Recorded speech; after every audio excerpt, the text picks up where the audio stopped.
Ustaad Bhagat Singh pre release వేడుకలకి వచ్చిన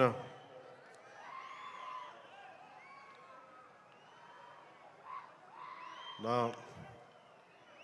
గుండెల్లో స్థానం ఉన్న మీ అందరికీ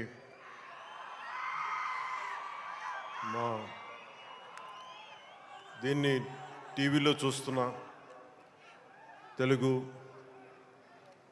ప్రజలందరికీ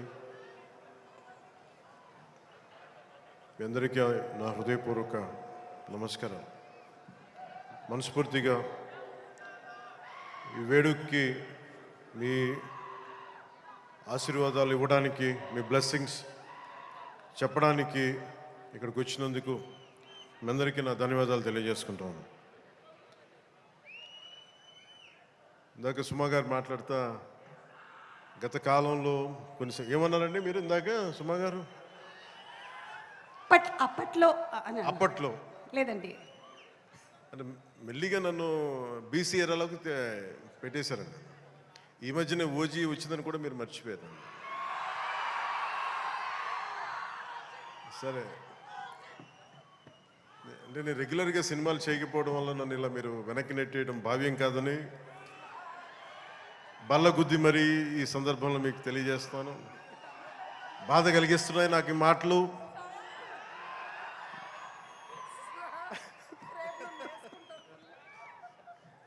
సరదాగా సినిమా నాకు చాలా ఇష్టమైంది. నాకు అన్నం పెట్టింది సినిమా. ఈరోజు ప్రజలకు సేవ చేసే గుర్తింపునిచ్చింది సినిమా. అందుకే నా నిర్మాతలు బాగుండాలని కోరుకుంటాను.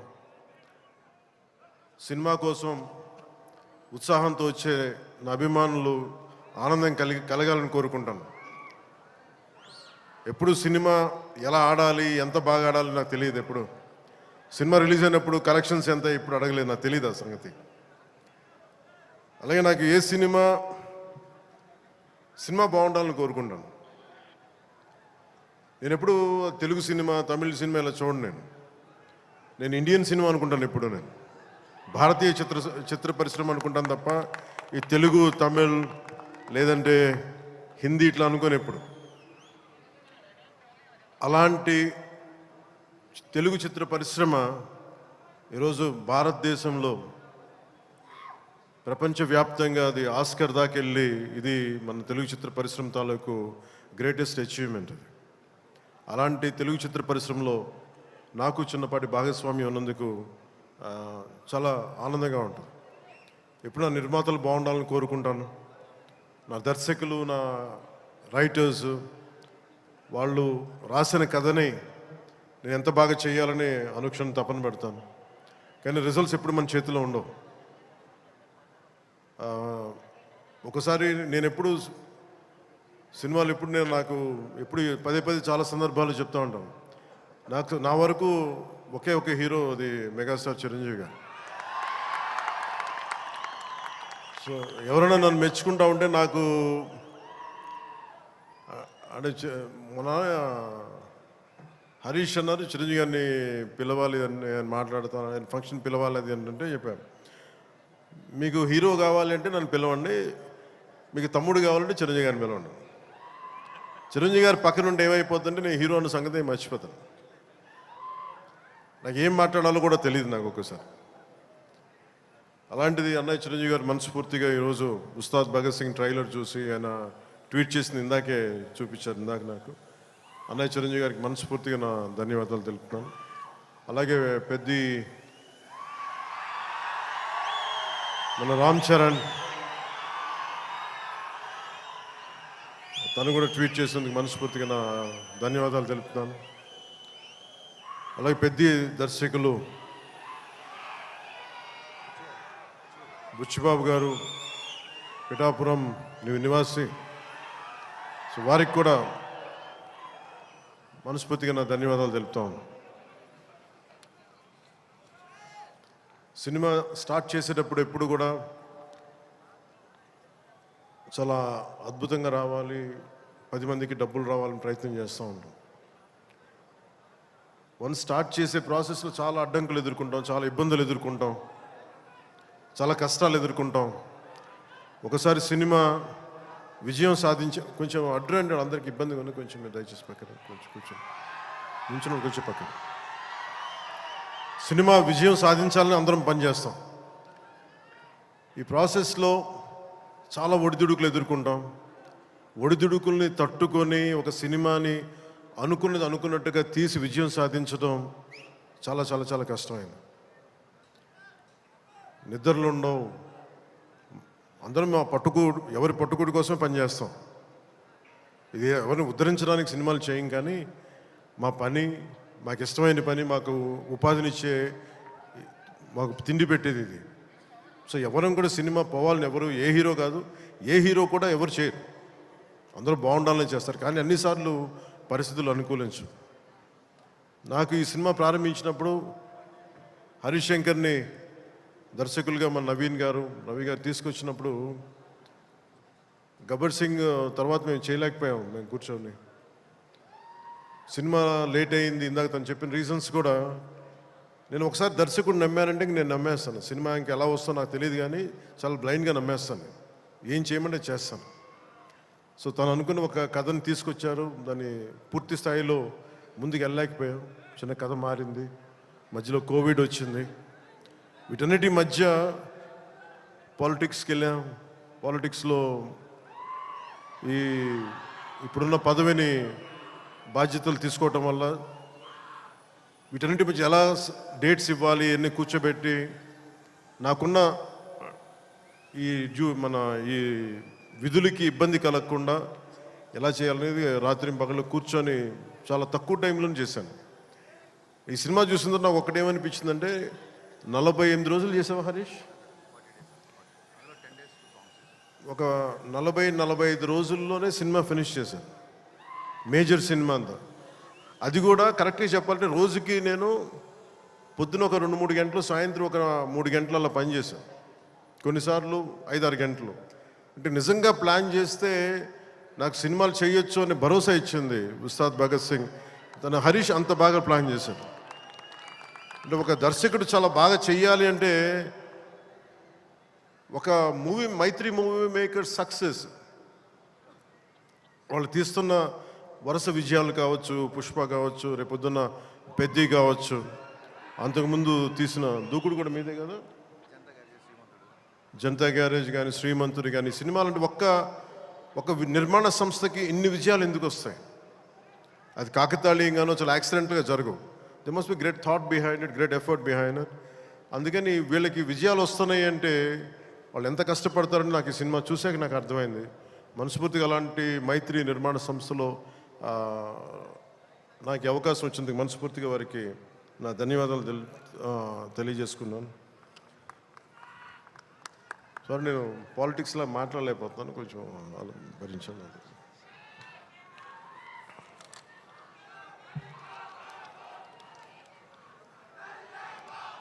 ఈ సినిమా లిరిక్స్ అందించిన చంద్రబోస్ గారికి, భాస్కర్ భట్ల గారికి, కాసర్ల శ్యామ్ గారికి మనస్ఫూర్తిగా నా ధన్యవాదాలు తెలియజేసుకున్నాను. అలాగే పిఆర్ఓ లక్ష్మీ వేణుగోపాల్ గారికి, కాస్ట్యూమ్ డిజైనర్ నీతాలుల్లా గారికి, నా చేత డ్యాన్స్ చేయించిన నాకు ఇష్టమైన కొరియోగ్రాఫర్ దినేష్ మాస్టర్ గారికి. అంటే హరీష్ ఎలా చేస్తారంటే అసలు ఏం లేదు సార్, మీరు వచ్చి చూడండి, మీరు నచ్చితే చేయండి, అలాగా తీసుకెళ్ళి ఫైనల్ నా చేత మొత్తం తను అనుకున్న మూమెంట్స్ అన్ని చేయించాడు నాకు. సో దానికి బలమైన మూమెంటం ఇచ్చింది దినేష్ మాస్టర్. అలాగే స్టంట్స్ రామ్ లక్ష్మణ్ గారు, రవి వర్మ గారికి, మైబమ్ నబకాంత్ గారికి, పృథ్వీ జీవన్ గారికి నా మనస్ఫూర్తిగా నా అభినందనలు తెలియజేసుకున్నాను. ఈ సినిమాకి అడిషనల్ స్క్రీన్ ప్లే రాసిన రమేష్ రెడ్డి గారికి, ఈ సినిమా ఆగిన సినిమా ఇంత ఫాస్ట్గా మళ్ళీ రావడానికి చాలా ముఖ్య పాత్ర వహించిన దర్శకులు, screen play writer K Dashrath గారికి, ఎడిటింగ్ చేసిన కార్తిక్ శ్రీనివాస్ గారికి, అలాగే ప్రొడక్షన్ డిజైనర్ ఆనంద్ సాయ్, నా స్నేహితుడు. తను చిన్నప్పుడు మేమిద్దరం చెన్నైలో పెరిగిన వాళ్ళం. ఈరోజు మీకు అర్థమవుతుంది సినిమా చూసిన తర్వాత, ఒక ఒక ప్రొడక్షన్ డిజైన్, తన సెట్ డిజైనింగ్ ఏ స్థాయిలో ఉందనేది ఒక అత్యంత అద్భుతంగా తీర్చిదిద్దారు ఆనంద్ సాయి గారు.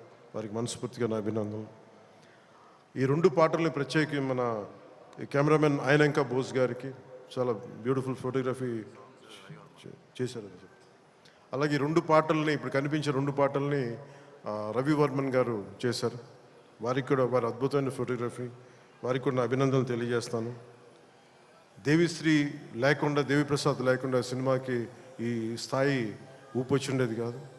ఆయన సంగీతం దేశం మొత్తం ఊళ్ళు మన అందరినీ ఊపుతూ ఉంటుంది.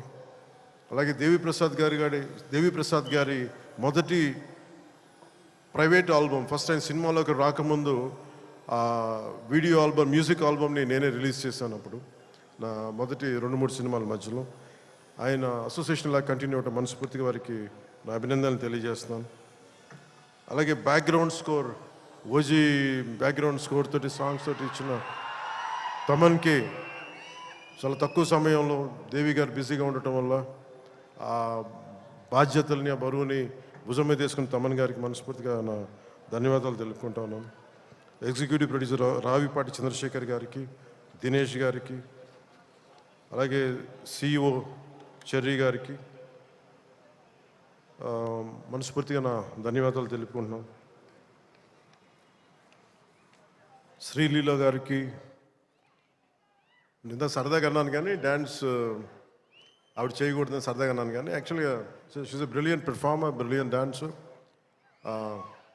అయితే నాకు ఈ కథ, ఆ చిత్రం, ఆ పర్టికులర్ సాంగ్లో ఏంటంటే తనకి డిఫరెంట్ క్యారెక్టర్ని చాలా బాగా మలిచారు మన హరీష్ శంకర్ గారు. అందుకని తనకి ఈ సినిమాలో డ్యాన్స్ తక్కువ ఉన్నా కానీ తన పెర్ఫార్మెన్స్ చాలా చాలా అద్భుతంగా చేశారు శ్రీలీల గారు. It's very brilliant performance. ఒక నోస్టాలజిక్ ఫీలింగ్ ఏదో వస్తుంది అనుకుంటాను.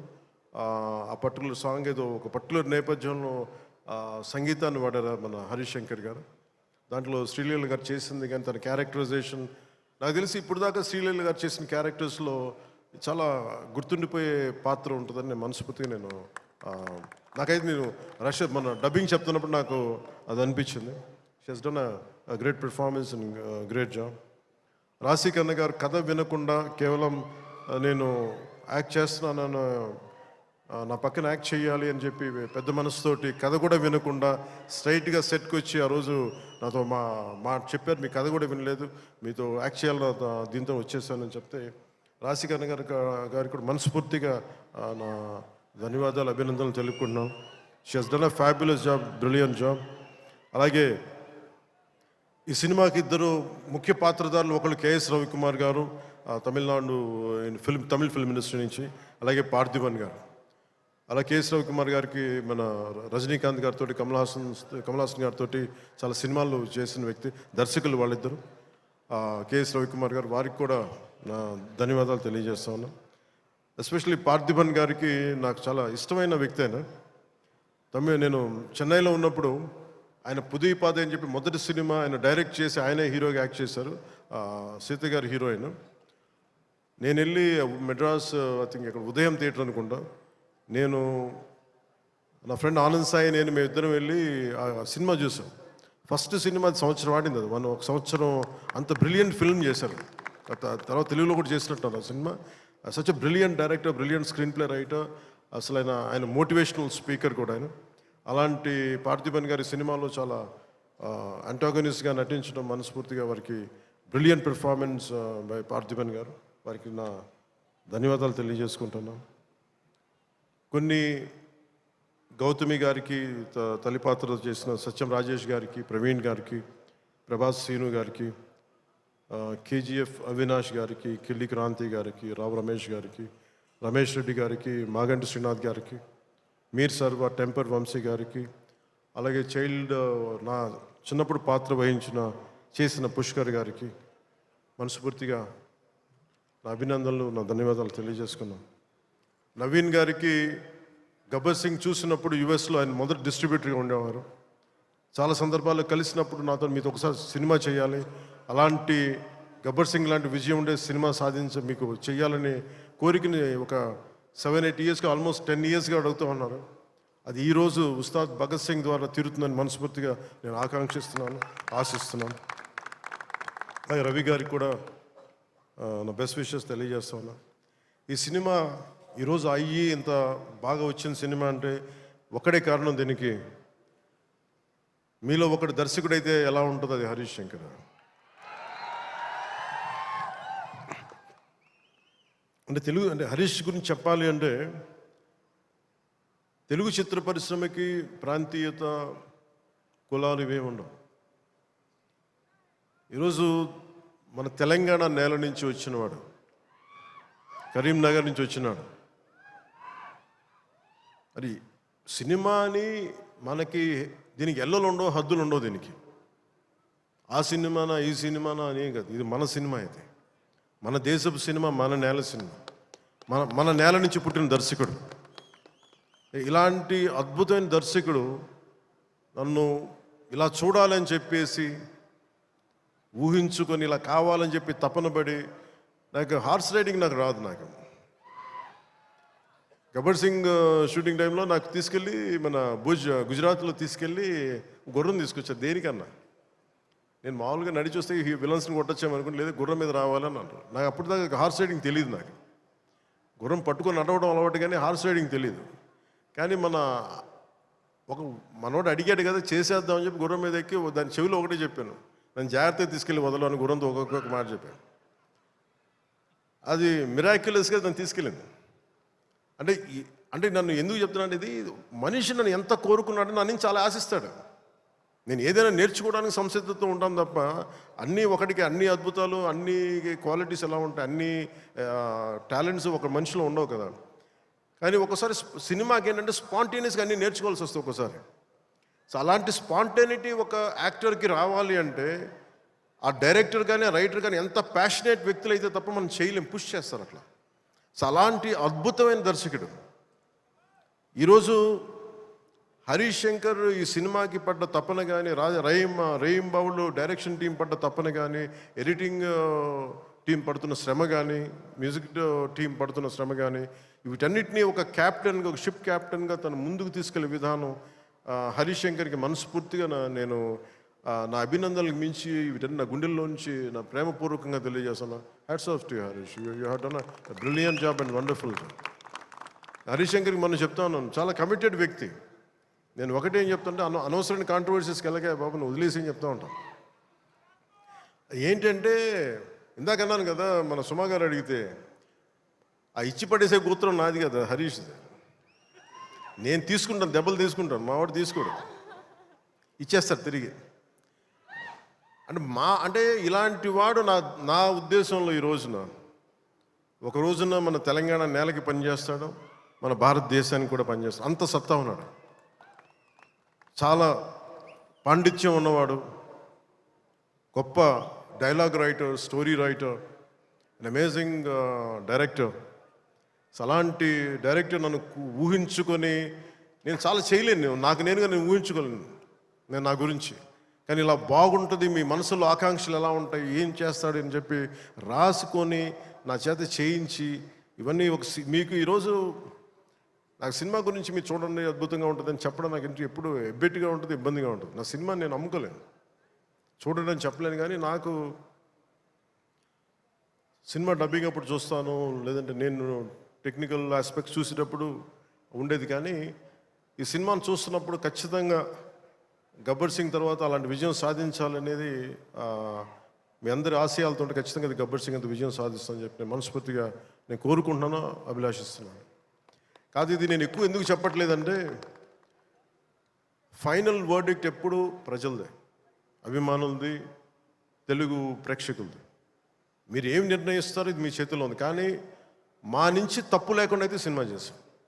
ఒక యాక్టర్గా నేను కావచ్చు, టెక్నీషియన్స్గా కావచ్చు, హరీష్ శంకర్ స్క్రీన్ ప్లే కావచ్చు, నిర్మాతల తాలూకు ప్రొడక్షన్ వాల్యూస్ కావచ్చు, టెక్నికల్ ఎఫర్ట్స్ కావచ్చు, నాతో పాటు యాక్ట్ చేసిన నటీనటులు కావచ్చు, మేము మా జాబ్ చాలా బ్రిలియంట్గా చేసాం, బెస్ట్ ఎఫర్ట్స్ పెట్టాం ఇన్ గివెన్ సర్కమ్స్టాన్సెస్. ఇది గబ్బర్ సింగ్ అంత విజయం సాధించాలని మనస్ఫూర్తిగా నేను కోరుకుంటున్నాను. సినిమా కూడా చాలా ఎంగేజింగ్గా ఉంది, ఎంటర్టైనింగ్గా ఉంది అనిపించింది నాకు చూస్తూ ఉంటే. సో ఇది ఒక గుడ్ ఒక మాస్ ఎంటర్టైనర్ గాను, లేదంటే మీరు ఎలా చూస్తారు? నేను కూడా 19th ఉగాది రోజున మీరు ఎలాంటి తీర్పునిస్తారు, మీకు ఎలా నచ్చుతుంది, నేను కూడా ఎదురు చూస్తా ఉన్నాను. ఎక్కడో మారుమూల నేను పాలిటిక్స్లో ఉన్నా కానీ నేను ఎప్పుడు సినిమా నా నుంచి తీయలేను. నా గుండెలో ఉండిపోయింది, నా నరాలు జీర్ణించుకుపోయింది. సినిమాని తీయలేము. ఇందాక హరీష్ చెప్తున్నట్టుగా ఒక పాటలు కానీ సాహిత్యం కానీ వింటూ ఉంటాం. అలాగే ఒక మంచి సినిమా, ఒక మంచి కథ, మనం చాలా లోలో ఉన్నప్పుడు ఒక సినిమా చూడగానే, ఒక సన్నివేశం చూడగానే మళ్ళీ జీవితం మీద మళ్ళీ మనకు ఆశ వచ్చి ముందుకెళ్తాం. చాలాసార్లు ఎన్ని ఇబ్బందులున్నా, ఓటములు తట్టుకుని ఒకసారి సినిమా అనేది మనకి అబ్రాడ్లాగా పార్కులు ఉండవు, మనకి చిన్న చిన్న ఇళ్ల మధ్యలో ఉండవు, రోడ్ల మీద నడవడానికి సరైన పేవ్మెంట్స్ ఉండవు. అన్ని ఇబ్బందుల మధ్యలో కూడా భారతదేశంలో, ఎస్పెషల్లీ దక్షిణ భారతంలో సినిమా చాలా కీలకమైనది. సినిమా అనేది లేకపోతే ఎంత క్రైమ్ పెరిగిపోతే మనం ఊహించలేం. ఒకసారి బెంగళూరులో రాజ్ కుమార్ గారిని వీరప్పన్ ఆయన కిడ్నాప్ చేసినప్పుడు, this is observation by Karnataka police, సడన్గా స్పైక్ అయిందండి క్రైమ్. సినిమాలన్నీ 100 రోజులు పైన బంద్ చేసేటప్పటికి. మీరు సినిమాల్లో నిజంగా కొన్ని ఇబ్బందులు ఉంటాయి ఒక్కోసారి, మరి ఎక్కువ మంది గుమిగూడవచ్చు, ఇవన్నీ ఉంటాయి. కానీ సినిమాని తెలుగు ప్రేక్షకుల నుంచి కానీ, భారతదేశం నుంచి కానీ తీయలేం. Entertainment is the soul of this nation. అది మన సంస్కృతాలకు మూలాలు ఇవన్నీ. అందుకని ఈ సినిమాని తీసేయలేం మన జీవితాల్లో నుంచి. అలాగే నాకు ఎప్పుడు ఏ హీరో విజయం మీద నాకు ఎప్పుడు ఇన్సెక్యూరిటీ ఉండదు. అందరూ బాగుండాలని కోరుకుంటాను. సర్వే జనం సుఖినో భవంతో, నేను ఒక్కనే బాగుండాలి, మిగతా వాళ్ళు పోవాలి మనం కాదు, అందరూ బాగుండాలని కోరుకుంటాను. అలాగే నేను చాలా పర్యాలు చెప్తూ ఉంటాను. ఇప్పుడు ఉదాహరణకి నేను టుడే ఈ మన ఏపీ గవర్నమెంట్కి సంబంధించి టికెట్స్ ఇవన్నీ అడుగుతూ ఉంటే నేను అది ఒకటే అనుకుంటాను. First of all ticket hikes ఇవన్నీ ఏంటి? ఇట్ ఈస్ అబౌట్ ఎవరిని ఎక్స్ప్లాయిట్ చేయడం కాదు కదా. Cinema is not a compulsory మన గన్ పాయింట్లు పెట్టి మీరు చూడాలనుకో మన చాయిస్ ఉంది. ఈరోజు నెట్ఫ్లిక్స్ ఉంది, ఈరోజు మనకి అమెజాన్ కావచ్చు, మల్టిపుల్ ఓటీటీ ప్లాట్ఫామ్స్ ఉన్నాయి. ఫస్ట్ డే వెళ్ళి చూడాలనుకోవటంలో కూర్చోబెట్టి ఇంత ఖర్చు పెట్టుంటారు. దీనికి ఒకసారి నన్ను అడుగుతూ ఉంటాను. నా సినిమాలకి నేను ఇంకా తక్కువ రేట్లు ఇచ్చుకున్నాను, కానీ మిగతా హీరోల సినిమాలకి నేను ఎక్కువ రేట్లు ఇచ్చిన చెప్పి తెలియజేసాను. నా దగ్గరికి వస్తారు, అస్సలు నాకు సంబంధం లేదు, నేను ఏదైనా ఉంటే నేను ఒకటే అడుగుతాను. ఆంధ్రప్రదేశ్కి ఏదైనా సినిమాలు వచ్చి మిగతా హీరోలు నిర్మాతలు వచ్చినప్పుడు నేను ఒకటే అడుగుతాను, మీరెవ్వరూని దేహి అనకండి దయచేసి. మీరు దేహి అంటూ నాకు మీరు ఎంత కష్టపడి తీస్తారో నాకు తెలుసు. పైగా మీరు పెంచిన ప్రతి రూపాయిలో యు పే 18% జిఎస్టీకి వెళ్తుంది. వదిలేస్తే ఎవరో బ్లాక్లో టికెట్లు అమ్ముకొని మళ్ళీ అది క్యాష్గా వెళ్ళిపోద్ది. అది గవర్నమెంట్కి రెవెన్యూ కాదు, ఎవరికి కాదు. అందుకని చెప్పి దీన్ని బేస్ చేసుకొని నేను ఆంధ్రప్రదేశ్కి ప్రత్యేకించి, అది ప్రభుత్వం ఎన్డీఏ ప్రభుత్వం కాబట్టి నేను మనస్ఫూర్తిగా ఇర్రెస్పెక్ట్ ఆఫ్ హీరో, పుష్ప కావచ్చు, లేదంటే మన జూనియర్ ఎన్టీఆర్ గారు కావచ్చు, మహేష్ గారిది కావచ్చు. మహేష్ గారు వచ్చిన రిలీజ్ అయిందో లేదు తెలియదు కానీ నాకు ఈ మధ్యకాలంలో ఏ సినిమా వచ్చినా కానీ, ఇంక్లూడింగ్ కల్కి ప్రభాస్ గారి కావచ్చు, ఇంక్లూడింగ్ మన కాంతారా కూడా, కర్ణాటకలో తెలుగు సినిమా పోస్టర్లు కూడా పడకూడదు అని అన్నా కానీ నేను కాంతారకి ఆ వివక్ష చూపించలేదు. అదే మనది భారతదేశపు సినిమా, అది ఎక్కడైనా ఆడాలి. ఇది ఇది ఇది మన ఒక్కరిది కాదు, ఇది మన అందరం బాగుండాలని కోరుకుంటాం. సో అలాంటిది ఈ సినిమా, ఈ కలెక్షన్స్ ఇవన్నీ ఏంటంటే నాకు ఆ పిచ్చి లేదు. నాకు నా సినిమా పిచ్చి కలెక్షన్ ఏముంటుంది, దాన్ని అన్నిటిని దాటి అలా ఏం ఉండదు. ఏంటంటే సినిమా బాగుంటే ప్రేక్షకులే 10 సార్లు చూస్తారు, 100 సార్లు చూస్తారు. మన చేతిలో ఉన్నది పని చేయడం. సో తెలుగు సినిమా అనేది ఇర్రెస్పెక్టివ్, మనం ఈ ఫ్యాన్ వార్డ్స్ ఇవన్నీ చూస్తూ ఉంటాను. నాకు చాలా చాలా మీరందరూ ఏకాభిప్రాయం అంటే మీకు ఒక డెఫినెట్గా ఇంకొక హీరో మనకి ఇష్టం, అది చూడాలి. కానీ అబ్యూజివ్గా ఉండిపోవటం, ఆన్లైన్ వార్డ్స్ అబ్యూజివ్గా అయిపోవటం, ఇది ఒక రైట్ వాతావరణం అనిపించదు నాకు. నేను పర్సనల్గా చెప్తాను కదా, మీ బీయింగ్ హీరో నేను చెప్తాను కదా, అందరి హీరోల అభిమానులు నేను చాలా గౌరవిస్తాను. ఎందుకంటే నాకు ఏ హీరోతో నాకు విభేదాలు లేవు. నాకు ఏ హీరో సాధించిన విజయం మీద నాకు చిన్నపట్ల ఇది కూడా ఉండదు. నాకు అందరూ బాగుండాలి, మనస్ఫూర్తిగా మీరు విజయం సాధించాలి. ఎందుకంటే నేను ఒక్కడిని అన్ని సినిమాలు చాలా ఈరోజు కాదు, అనేక సందర్భాల్లో చెప్పాను. నేను చేస్తే మహా చేసే సంవత్సరానికి ఒక సినిమాను 2 సినిమాలు చేస్తాను, నిజంగా హీరోగా ఫుల్ ఫ్లెడ్జ్డ్ ఉన్నా. కానీ ఇప్పుడు ఆ పరిస్థితి కూడా లేదు. అలాంటిది ఇన్ని థియేటర్లు ఇంత ఇన్వెస్ట్మెంట్ రావాలి అంటే 100 సినిమాలు వస్తే తప్ప నిజంగా అక్కడ థియేటర్లను పోషింపలేదు. దానికి తద్వారా ఉపాధి ఉంటుంది అందరికీ. అందుకని సినిమాలు బాగుండాలి, అందరూ చూడాలని కోరుకుంటాను తప్ప దాంట్లో మన సినిమా కూడా ఆడాలని నేను కోరుకుంటాను. ఒక హీరోగా నా ఒక ధర్మం, నా ప్రొడ్యూసర్స్ బాగుండాలని కోరుకుంటాను. నా సినిమాకి నేను చాలా లో టైంలో ఉన్నప్పుడు భీమ్లా నాయక్ అనే సినిమాకి మీరు నిలబడిన విధానం నేను మర్చిపోలేను నా అభిమానులకి. ఒకసారి అనుకుంటే మీరు లేకపోతే, మీరు కనుక లేకపోతే పవన్ కళ్యాణ్ అనేవాడు లేడు. ఒకసారి నాకు సభకు వచ్చే వరకు నేను ఏం మాట్లాడాలో నాకే పెద్ద అవగాహన ఉండదు. కానీ మిమ్మల్ని చూసాక ఒకటే చెప్పాలనిపిస్తుంది, మీ నుంచి నాకు 2 గుండెల దూరం అంతే. నా గుండె నుంచి మీకు ఎంత దూరం అంతే, అంతకుమించి మన అందరి మధ్య 2 గుండెల దూరం అంతే. I love you.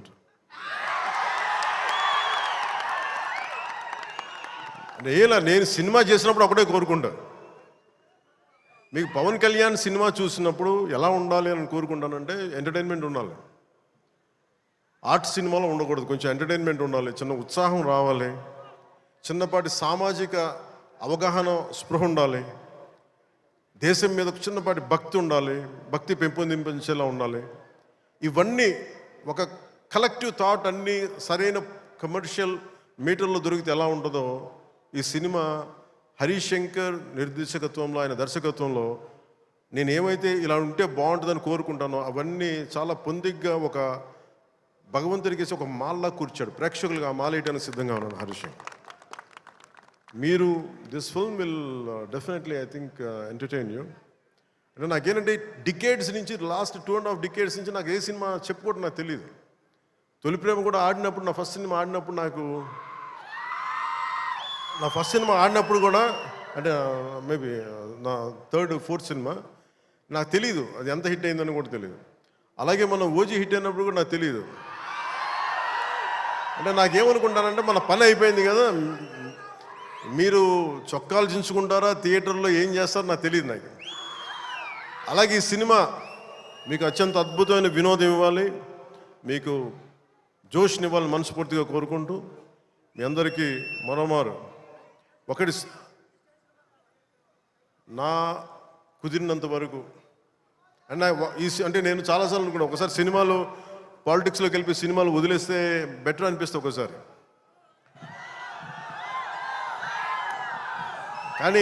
కానీ ఏమనిపిస్తుంది అంటే దానికి రీజన్ ఏంటంటే, కనీసం నన్ను చాలామంది మాట్లాడుతూ ఉంటారు, కొంతమంది నేనంటే పడని రాజకీయాలు ఉండే వ్యక్తులు కొంతమంది.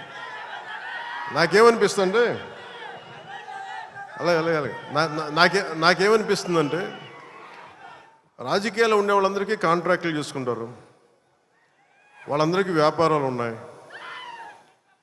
నాకు సినిమా ఉంది, కాకపోతే నేను కూర్చోబెట్టి మొత్తం పనులు అన్నీ వదిలేసి, బాధ్యతలు వదిలేసి నేను సినిమాలు చేయట్లా. కనీసం ప్రతి మనిషికి 8 hours డ్యూటీ చేయాలి. అది కనీసం బేసిక్ రూల్, అది 8 hours. అలాంటిది నేను 16 గంటలు పనిచేస్తాను, 14 గంటలు పనిచేస్తాను. ఒక 3-4 గంటలు ఇలాంటి సమయంలో కుదిరితే అన్నీ కరెక్ట్గా పెట్టుకొని, నా సమయాన్ని నిజంగా దృష్టిని, దాని తాలూకు విలువను గుర్తించి సరిగ్గా ప్లాన్ చేసుకుంటే, మన ఉస్తాద్ భగత్ సింగ్ లాగా ఎలా ప్లాన్ చేయగలం హరీష్ చూపించారు అది. సో నాకు దాన్ని బట్టి సినిమాలో మనం చేయొచ్చని ఒక చిన్నపాటి ఆశ అయితే కలిగింది. అంటే ఆశ కంటే కూడా చెప్పాలంటే ఒక ధైర్యం వచ్చింది. సో నెక్స్ట్ టైం ఎవరైనా సినిమా చేయాలి నా దగ్గరికి వచ్చినప్పుడు హరీష్ శంకర్ గారికి, మైత్రి మూవీస్కి నేను పంపిస్తాను. వాళ్ళు ఎలా ప్లాన్ చేశారు, ఎలా అత్యంత తక్కువ టైంలో, అంటే నేను వాళ్ళకి అర్థమయ్యేది కాదు. ఎప్పుడు నేను ఆంధ్రాలో ఉన్నాను, ఎప్పుడు ఇక్కడ ఉన్నాను అర్థమయ్యేది కాదు ఎవరికి. ఎందుకంటే నేను కరెక్ట్గా అక్కడికి వెళ్ళి 8 గంటలు పనిచేసేవాడిని, 9 గంటలు ఉండేవాడిని, ఒకసారి 12 గంటలు ఉండేవాడిని, వచ్చి నైట్ అంతా కూర్చొని 2 దాకా చేసేవాడిని ఇక్కడ. ఇవన్నీ చేయగలిగానంటే ఇది బేసికలీ నా కాలం తాలూకు విలువను అర్థం చేసుకొని దాన్ని ముందుకు తీసుకెళ్ళినందుకు మనస్ఫూర్తిగా నిర్మాతలు రవి గారికి, నవీన్ గారికి, ప్రతి ఒక్కరికి నా ధన్యవాదాలు తెలుపుకుంటాను. ఇది మీరు ఇచ్చిన ఈ జోష్ కానీ ఈ అవకాశం కానీ నేను మర్చిపోలేను. మీరు అలాగే విదేశాల్లో ఉన్న తెలుగు ప్రేక్షకులందరికీ, అభిమానులందరికీ, నా అభిమానులందరికీ మనస్ఫూర్తిగా ధన్యవాదాలు తెలుపుకుంటూ ఈ సినిమా అద్భుతమైన విజయం సాధించాలి, మీ అందరికీ ఆనందం పంచాలి మనస్ఫూర్తిగా కోరుకుంటూ నా తోటి నటీనటులందరికీ, టెక్నీషియన్స్ అందరికీ, హరీష్ శంకర్ గారికి, నిర్మాతల ద్వయానికి, ప్రతి ఒక్కరికి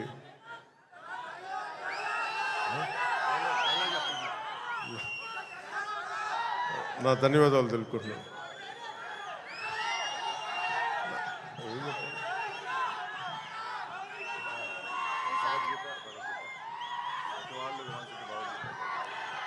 అదే నా భయం ఏంటంటే సినిమాలో చెప్పేస్తాను కానీ అది భగవద్గీత, ఇది భగవద్గీత అని. నా భయం ఏంటని చెప్తాను. నేను చాలా దైవభక్తుడిని. నాకు భయం ఇవన్నీ సినిమాల వరకు మనోడు నెట్టేసి చెప్పించేశాడు, కానీ ఇవన్నీ సినిమాల్లో అంటే ఇలా ఇలా చెప్పడానికి చాలా భయం వేస్తుంది.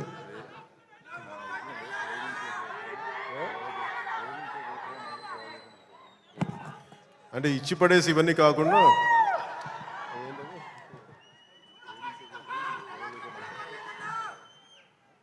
అంటే ఆ డైలాగ్ చెప్పు నువ్వు ఒకసారి, నువ్వు ఏ రాసో చెప్పు.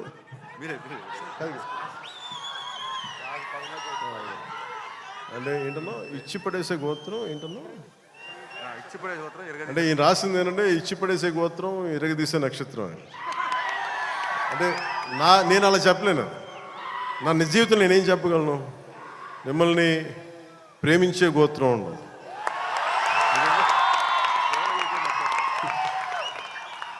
ఇది నేను ఎలా చెప్పగలంటే మిమ్మల్ని ప్రేమించే గోత్రం, సేవ చేసే నక్షత్రం.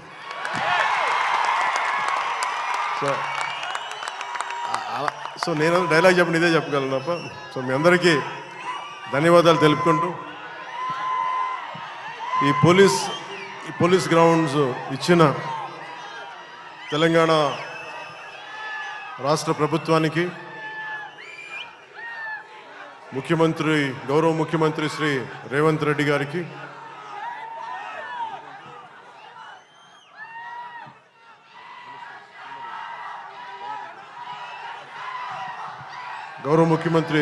గారికి, సినిమాటోగ్రఫీ మినిస్టర్ కోమటిరెడ్డి గారికి, తెలంగాణ రాష్ట్ర డీజీపీ గారికి, కమిషనర్ గారికి, సజ్జనార్ గారికి, పోలీస్ గ్రౌండ్స్ ఇచ్చిన పోలీస్ అధికార యంత్రాంగానికి, ఇక్కడ రక్షణకు వచ్చిన పోలీస్ కానిస్టేబుల్స్ అందరికీ, అధికారులందరికీ మరోమారు ధన్యవాదాలు తెలుపుకుంటూ ఈ